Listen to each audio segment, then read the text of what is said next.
With the newest WRC title being finally handed over to Codemasters, one era begins while the other ends. And it is the first rally game made by Codemasters which no longer bears name, Colin Mcrae, DiRT, and instead gives the legacy up for the newest title, called EA Sports WRC.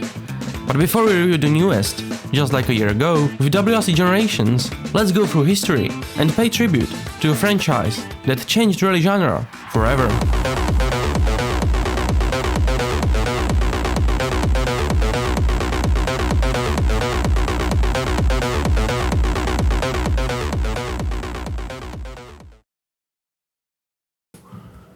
Colin Mcrae Rally, 1998.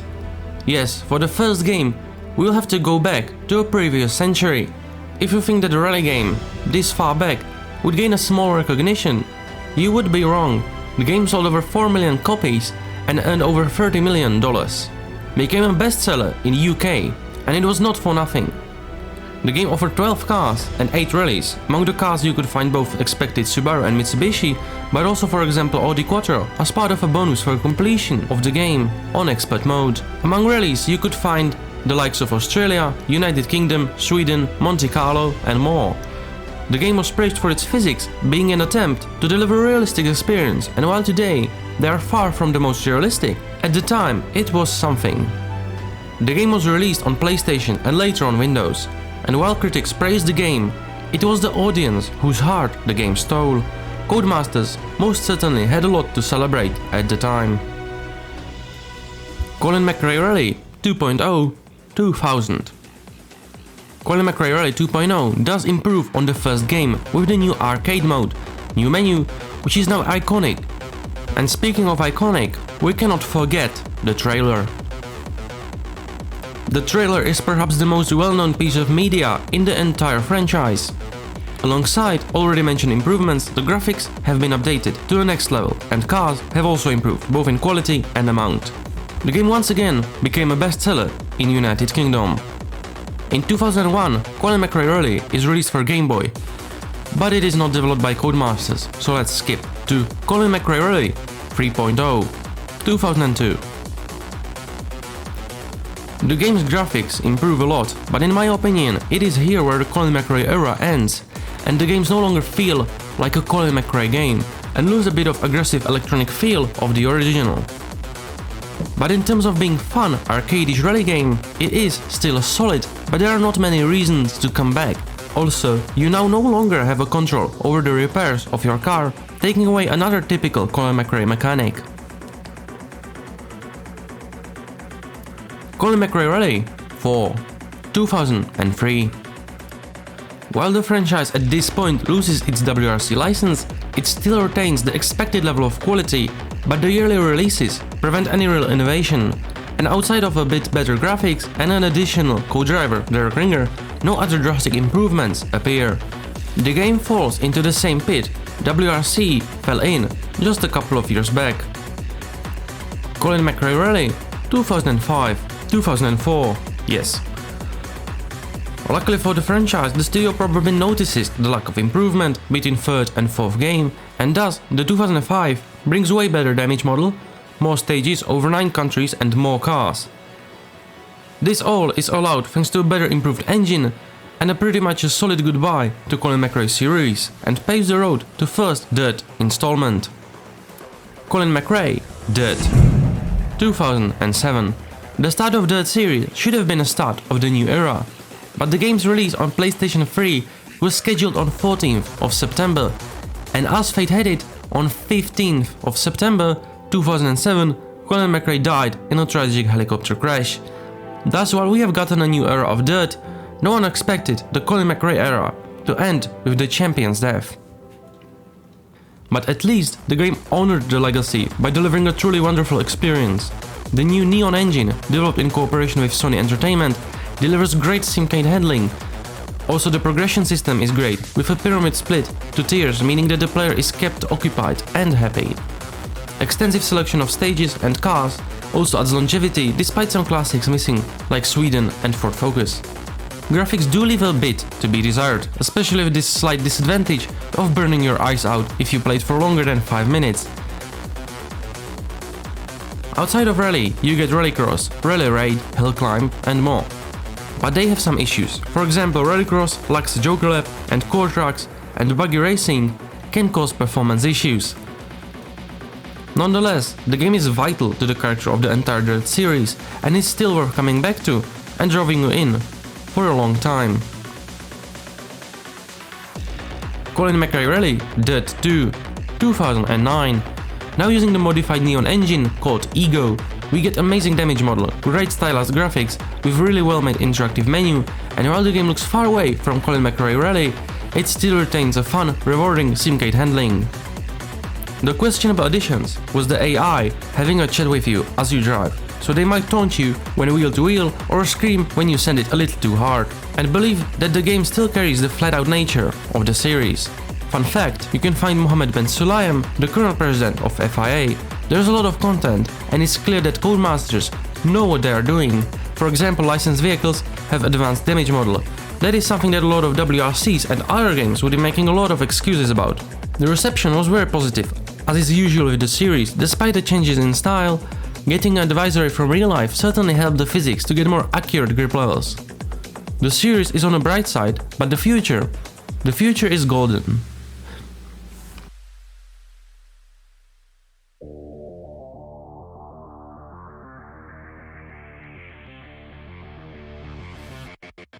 DiRT 3 2011. This is it. By many considered the top of the series. Pretty much everything with this game is the definition of DiRT. It doesn't matter who you are, you will be catered for. Beginner rally drivers get a rewind feature, experienced players get a real challenge, no matter the discipline, and believe me that there are so many disciplines that once you go through them all, it's 4 AM and you still would like to send it once again on the Monte Carlo's ice. The game is now stylized in a more darker theme, but still retains the rough gravel atmosphere. The physics are a perfect blend of realistic aspects like understeer and oversteer, but not as punishing as Richard Burns Rally, for example. Yes, the ability to catch up to the rally cars ahead of you is unrealistic and hardly possible in real life, but isn't it cool to jump, overtake your opponents? If DiRT 3 stands for something, it's variety and uniqueness, while keeping it flat out. The high amounts of cars and stages only helps the reasoning why some consider this to be the best DiRT game, and believe me, it is hard to argue with that.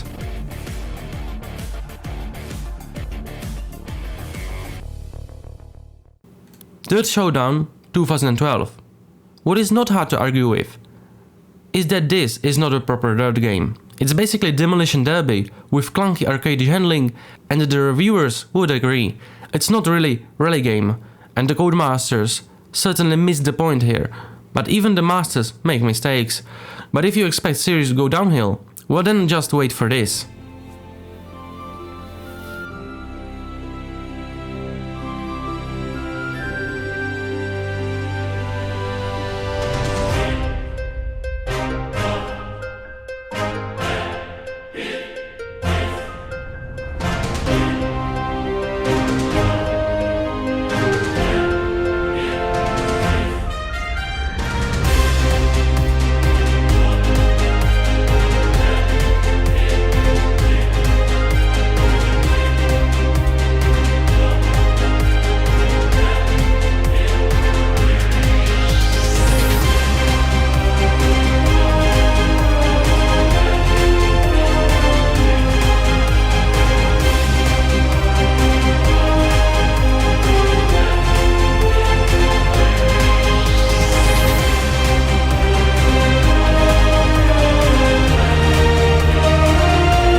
This time, codemasters have locked themselves in a British shed for a couple of years.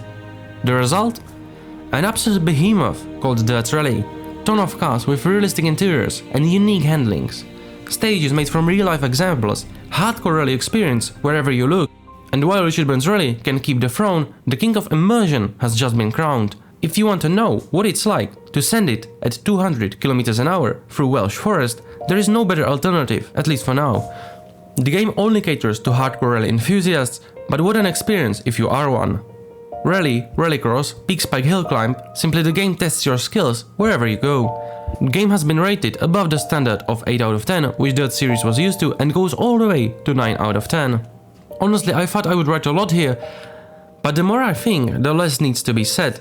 Simply at the time, no other game even came close to getting so many things right, not even Richard Burns Rally.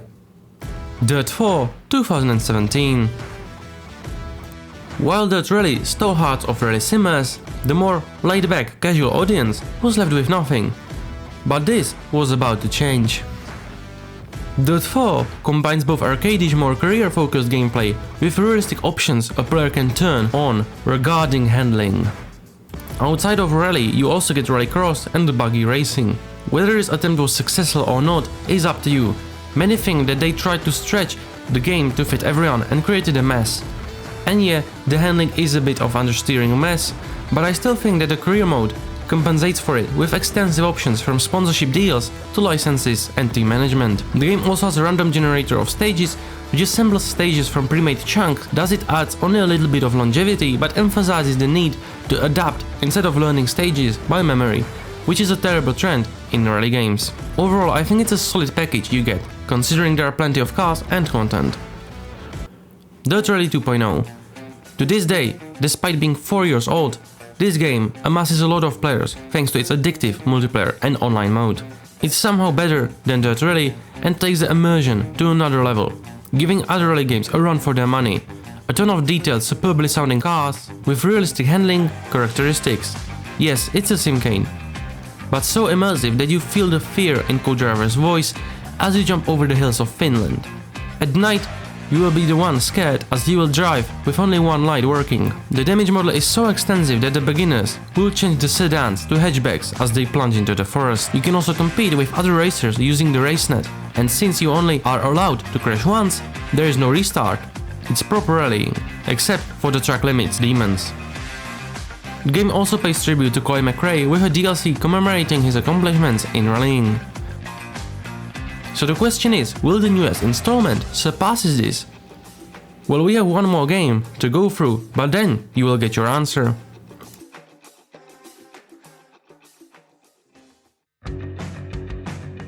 DiRT 5, 2020. The Codemasters are trying once again to deliver for the more casual audience by completely letting go of realism.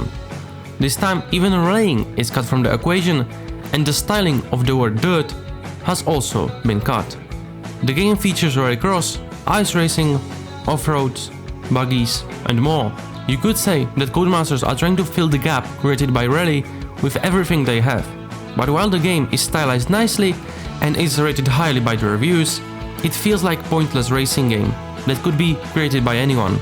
While additions like mode, where you create whatever stage you like, sounds intriguing, it all feels like one of those demo DVDs, where you get plenty of demos, but there is no consistency.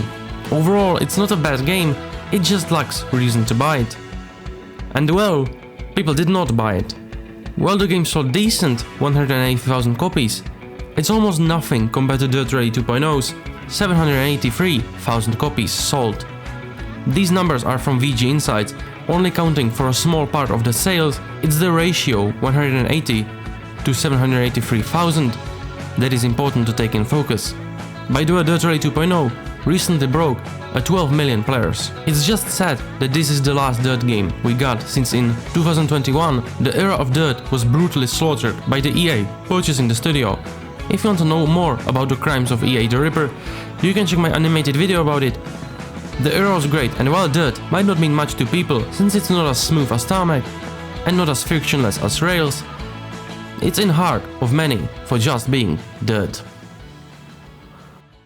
Nonetheless, it simply shows that the people are in for the rally, and thus Codemasters delivered with the newest title. EA WRC 2023. Now we get to the main part, the all-awaited successor to DiRT Rally 2.0. First, let's quickly answer for you whether it's worth your time. Yes. If you're in it for the immersive, great-sounding gameplay that truly puts you behind the wheel, then yes, buy it and enjoy it. There are some issues I have with the game, and the game is not better than predecessors in every way, but the small issues do not jeopardize the fact that this is worth buying. But now let's dive deep into it and let me elaborate on the entire product I have spent over 25 hours in. So this is not a shallow dive. Right when you boot the game up, it feels like Dirt Rally, except in a nice suit. In general, a common recurring topic is going to be the game losing its stylized graphics and UI, and if you paid attention, you know that stylized is the #1 word in Dirt series, and this just underlines that while this takes a lot from its predecessor, it is not Dirt. It's EA WRC, and like a proper WRC game, it means that it has a great career mode. I would argue that this is the best career mode in a rally game yet. In this career mode, you can jump straight to Rally 1 category, and you also get a lot of customization options for your team. But do not let this fool you, the game is not focused only on modern WRC, but your calendar will be riddled with historic rallies, regularity rallies and more. In the end, Codemasters would have been foolish not to include their extensive garage of great sounding beasts. But where the career mode shines the most is the way it restricts your freedom. Yes, you heard right, you can choose from many championships and vehicle classes. It's great to have freedom to do anything, but going on hospitality event where you borrow $1 million Group B Audi Quattro while your repair budget is 3 bottle caps and a quarter will put a lot of pressure on you, and if you succeed, you feel like the absolute underdog king. And if you bend the car around a tree and the repair costs will cost 600,000 credits while your budget is 30,000, your sponsor is guaranteed to have a sleepless night. And also you can spend weekends expanding garage, your team or training your boy. The option to enter too many championships is limited by a budget in a great way, since you have no money of your own and all has to be allocated by your sponsor. It means that the game motivates you but not forces you to be in favor with your investors. This means that oftentimes you will end up entering new events to please them, but if you do not like certain events, it's okay and you do not have to force yourself to play them, since the most important goal is to stay within budget. God fucking damn them to hell! You seem upset. I'm freaking pissed, man! You know they're giving kids vaccines. The gameplay loop is good as far as career mode goes, but really being the only discipline does mean that it is not quite good enough for you to end up turning off PC at 4 AM while confused how the time passed so quickly, like for many was the case with Dirt 3. Even the Dirt Rally's Rallycross was making the gameplay loop longer lasting than EA WRC's. At the same time, it is a rally only game and we cannot blame it for that, because it is a great rally game, but expanding options makes a great game. And the other modes do not extend the gameplay loop, since you are always alone racing in a car with a co-driver. Meanwhile, if you got upset in Dirt Rally, you could always go and return the favor to AI with a reasonable fit tap on the rear of their car. But still, the hours spent in WRC are worth a lot of fun. Since we already mentioned the gameplay loop, what are the other modes? There is a championship mode, which allows you to host your own championships based on your preferences. It does not extend the game loop by a lot, but it is almost a necessary addition. The biggest mode after the career mode is the Moments mode, which right now after release does not boast a lot of content, but it is going to be expanded to at least 50 events. In those events, you will relive some of the most famous moments in rally history, and right now that is not exactly true. Some moments are straight up fictional, while others are not even really any famous moments. I tried the events out and they are not really special, and the videos included with the event, they are a joke. I mean, watch this.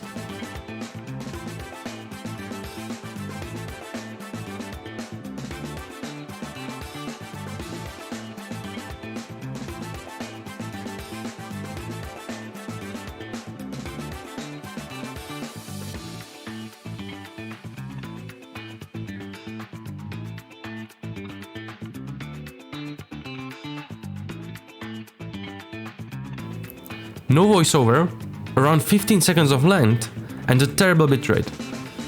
This is just a checked box for the EA, but provides no value whatsoever. No motivation, no soul. And the funniest thing, that after coming back the next day, the game told me that I do not have the seasons installed in fact, despite I have them installed since the day one, and wiped my progress in moments.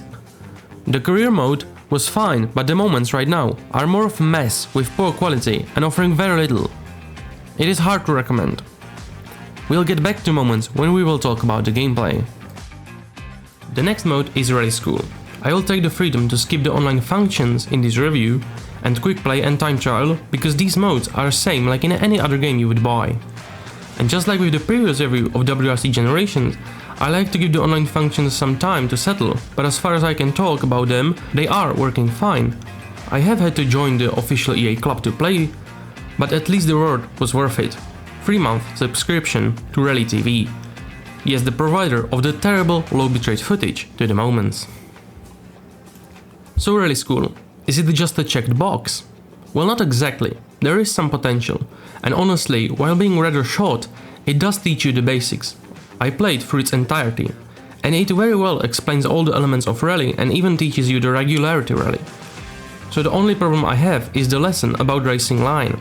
The game does teach you that the ideal racing line is the geometric line, but in rallying it is recommended to instead turn in later and get a faster exit of the corner. This way you gain time on the straights, or it gives you possibility to avoid collision should the corner suddenly tighten.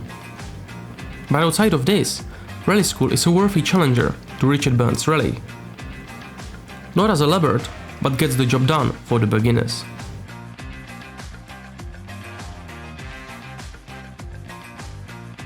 The last one is not a game mode, but a builder mode. The mode allows you to build a car using various components, and while it is intriguing, it is not as amazing as you would have thought, and basically the amount of cars you can build that will realistically differ is not even that high, but it is quite a nice extension to the game loop.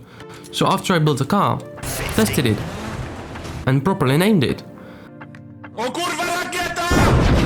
I wanted to paint it, but oh no, the livery editor is broken and you cannot change colors and the car will always appear orange with weird scribble on the livery. This is true for all cars I have tested, like the EA simply had to mess up somewhere. Now when the game modes are behind us, let's talk about the cars. The cars are great sounding, great looking and available at high amounts. And they are not just copy-pasted from previous installments. There are plenty of new additions. Sadly, where EA probably plans to do its wizard practices is the livery section. Because the cars do not offer many liveries, many cars only have one, and a lot of iconic liveries are missing, sort of making one worried that the iconic Lancia liveries and Mitsubishi's making a livery will be put behind a paywall of a rally pass or a grind of a rally pass if you will. I have tried the game on 1080 and 1660 Ti laptop graphic card, and both can run the game with reasonable FPS. The problem is with occasional stutters, which should be patched up soon, and on the lowest graphic settings the bushes generate too late, so beware of that. I played the game on a wheel, gamepad and keyboard, and well, wheel is obviously a way to go. Gamepad is fine on gravel, but on tarmac it is not as optimal and will produce clunky racing lines. And keyboard is surprisingly playable, but if you do not own a gamepad, at least I would buy one instead of using keyboard, since the game is worth it.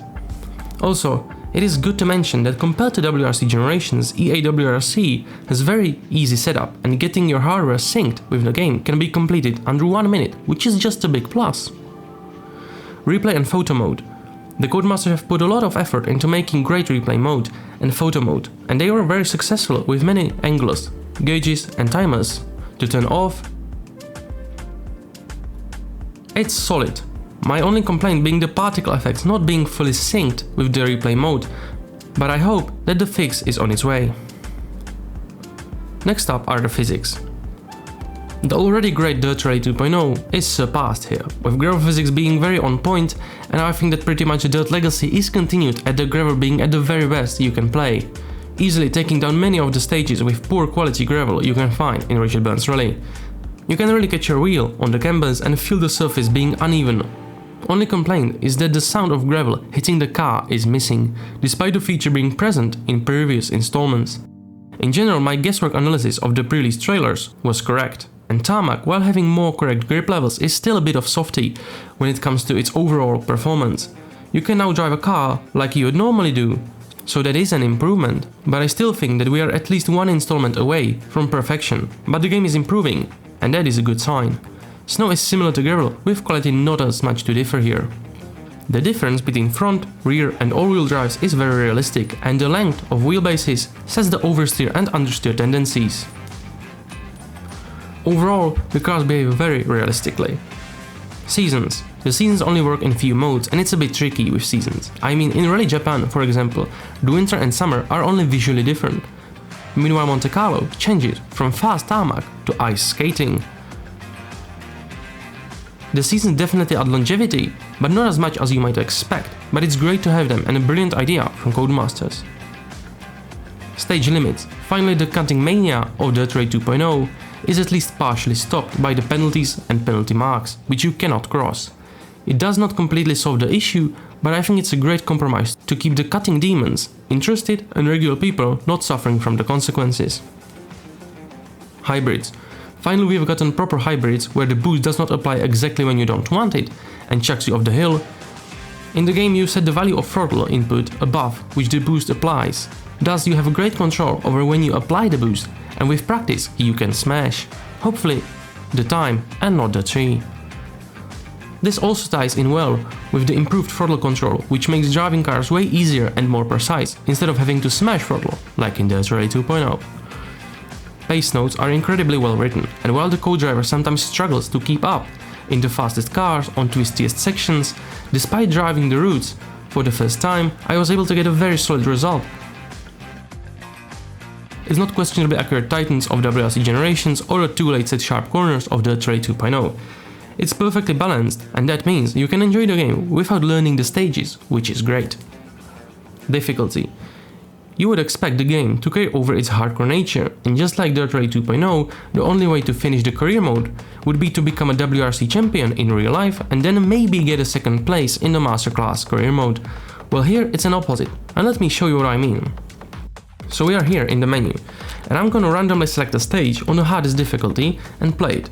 So I go to Championships and generate one that I'm going to take. Then I'm going to take the first stage and transform it into a single event to make AI as strong as possible without the possibility of the fast driver crashing. It's the exact stage. AI set to expert, and well, despite this, and this, I managed to win. Barely, but win. So what does that mean? Well, we can debate about this in the comment section, but in my opinion, if you can pull off a mediocre drive with a handful of mistakes on a stage you have never driven on and win, well, that is not going to give us any longevity of the career mode, because to me it almost looks like Codemasters really were afraid of setting the difficulty high, or EA wanted to fake the dopamine dose of winning. But this does leave a little bit of a bitter taste in my mouth. It doesn't feel rewarding and sort of ruins the experience.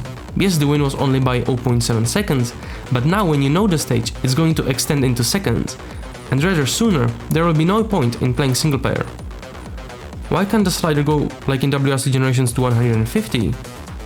This would solve it, since rallying to me always was about losing to someone, either the real life crazy fast world record runs or the devastating AI of the DiRT 2.0. But in rallying the word easy, win, should not exist, yet here we are. This is why I left the topic for the end, since if you're a beginner, the difficulty will probably be enough, but I think that the intermediate drivers like me should also have the opportunity to enjoy the career mode in a realistic hardcore manner.